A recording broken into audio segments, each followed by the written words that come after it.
those who would argue that the 60s marked the end of the good old days, the end of family stability, the end of everything being predictable and comfortable. And that was when divorce went up, and that's when people started to question family life and all of those kinds of things. And that's when sexuality ran amok. I mean, there are certain ways you can look at those indicators, but on the most basic level, what I think is important to understand is that the children of the 60s, baby boom children growing up, in some ways behaved a whole lot more like their grandparents than they behaved like their parents. So if we take the long view, what do we see happening in their grandparents' lives? Well, the grandparents grew up in the early decades of the 20th century. What happened then?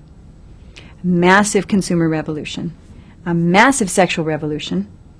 The incidence, if we just want to look at premarital sexual intercourse, which is a very bad indicator of sexual activity, but the one that everyone is obsessed with. So if we want to just look at that, there have really been only 2 times in the last century that particular sexual behavior increased dramatically. One time was in the early 20th century, and the second time was in the 60s. So you have the children then, the grandchildren, behaving in a lot of ways like their grandparents. The divorce rate went up in both eras. Both eras were marked by an explosion of popular culture, new forms of public amusements, especially a powerful youth culture. So somehow the generation in between is what is really strange, and somehow in our popular consciousness we have dubbed them the normal, the traditional. There was nothing traditional about them. They were very bizarre and unusual by historical standards. So one way to look at the 60s is to say, well, the children of the 60s just went right back to the way their grandparents were and picked up and went ahead from there. So on some level, what happened in the 60s wasn't so dramatic. What were the pieces that were new? Well, if we want to look at degree, we could say, well, the divorce rate had increased dramatically in the early 20th century, leveled off in the 50s. In fact, it even went down. That was a very, very striking thing to happen. This sense of family solidarity was so powerful that the divorce rate, which had been going up forever, I mean, there was no, with the exception of the 30s for economic reasons, the divorce rate had really steadily increased. It suddenly flattens a little. Certainly, as far as I'm concerned, it had nothing to do with people being more happily married. It wasn't about that. But it was about some kind of a commitment to that stable family unit.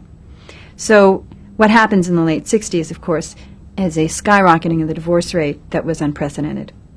Another thing that happens is a change in people's sexual behavior outside of marriage. An increase that was marked, and an increase in accepting attitudes about sexual behavior. But what's curious is that the opinion polls at the time show that people's behavior was changing faster than their attitudes. So that you would have college students, even in the early 70s, asked whether they had engaged in premarital sex. Again, a misnomer because it assumes it was premarital. Who was to say whether it was premarital or just sex outside of marriage? So all of these terms, I think, are very loaded. But anyway, if they were asked whether they had done it, the vast majority said they had. If they were asked whether they approved of it, the vast majority of the very same group said they disapproved. So I guess the psychologists would call it cognitive dissonance. I would call it guilt.